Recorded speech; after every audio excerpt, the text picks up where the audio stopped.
तिरुचिरापल्ली में air India express की flight number AXB 613 के 141 पैसेंजर को अब राहत की सांस आई है, क्योंकि इसमें 141 लोग और क्रू मेंबर सवार थे। लेकिन अचानक आसमान में ही इसमें अचानक खराबी आ गई। इस खराबी का पता चलते ही एयरपोर्ट पर इमरजेंसी लैंडिंग की घोषणा कर दी गई। जानकारी के मुताबिक पायलट विमान में मौजूद ईंधन को कम करने के लिए शहर के चक्कर काटता रहा। दरअसल ये सब कुछ हुआ हाइड्रोलिक फेल होने की वजह से, जिसके बाद प्लेन की इमरजेंसी लैंडिंग कराई गई।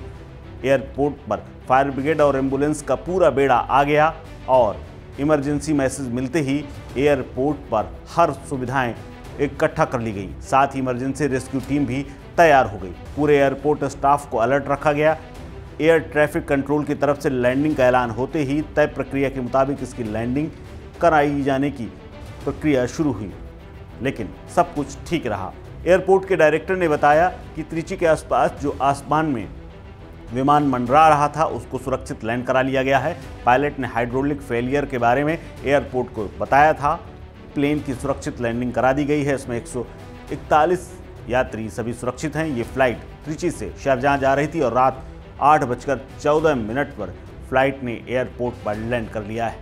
दरअसल एयरपोर्ट बेली लैंडिंग के लिए तैयार था। फ्लाइट के रिहायशी इलाके के ऊपर से गुजरने के कारण ईंधन डंपिंग का विकल्प नहीं चुना गया। इससे पहले विमान को हल्का बनाने के लिए ईंधन डंपिंग पर विचार किया जा रहा था। ईंधन डंपिंग वो होती है जब फ्लाइट में किसी इमरजेंसी व्यवस्था के दौरान तेल को नीचे गिरा दिया जाता है। हालांकि इस विकल्प को नहीं चुना गया, क्योंकि आवासीय क्षेत्र में अगर ये तेल गिरता तो फिर काफ़ी नुकसान हो सकता था, क्योंकि विमान आवासीय आसपास गुजर रहा था। ऐसे में आग लगने की भी संभावना थी। इसके बाद बेली लैंडिंग एक आपातकालीन लैंडिंग की प्रक्रिया है, जिसमें विमान अपने अंडर कॉरेज यानी लैंडिंग गियर को पूरी तरह या आंशिक रूप से खोले बिना ही जमीन पर उतारा जाता है। इससे गियर अप लैंडिंग भी कहा जाता है, क्योंकि इस स्थिति में विमान के लैंडिंग गियर पूरी तरह से काम नहीं कर रहे होते हैं या फिर खुलते नहीं हैं। आपको बता दें कि अगर लैंडिंग की बात करें तो बेली लैंडिंग के दौरान पायलट विमान को बहुत सावधानी से नियंत्रित करता है, ताकि इसे धीरे और सुरक्षित रूप से ज़मीन पर उतारा जा सके।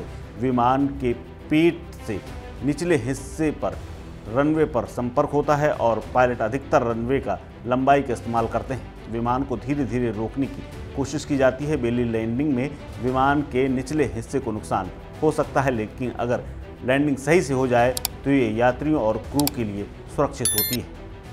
इसके अलावा विमान में हाइड्रोलिक फेलियर तब होता है जब लैंडिंग गियर या ब्रेक या फिर फ्लैप जैसे तमाम उपकरण काम करना बंद कर देते हैं और नियंत्रण से बाहर चले जाते हैं। दरअसल महत्वपूर्ण मौक़ों पर इसे नियंत्रित करने के लिए दबाव वाला द्रव्य उपयोग किया जाता है और सिस्टम जब काम करना बंद कर देता है तो इसका उपयोग किया जाता है। वहीं जिला कलेक्टर ने कहा है कि एयरपोर्ट डायरेक्टर ने जानकारी दी है कि चिंता की कोई बात नहीं है, विमान सुरक्षित तरीके से उतर गया है। जिला कलेक्टर ने यह भी कहा कि एहतियात के तौर पर हमने एम्बुलेंस और बचाव दल को स्टैंड बाय में रखा था, लेकिन अब सब कुछ ठीक है। इस खबर में फिलहाल इतना ही। अपडेट्स के लिए बने रहिए वन इंडिया हिंदी के साथ। नमस्कार।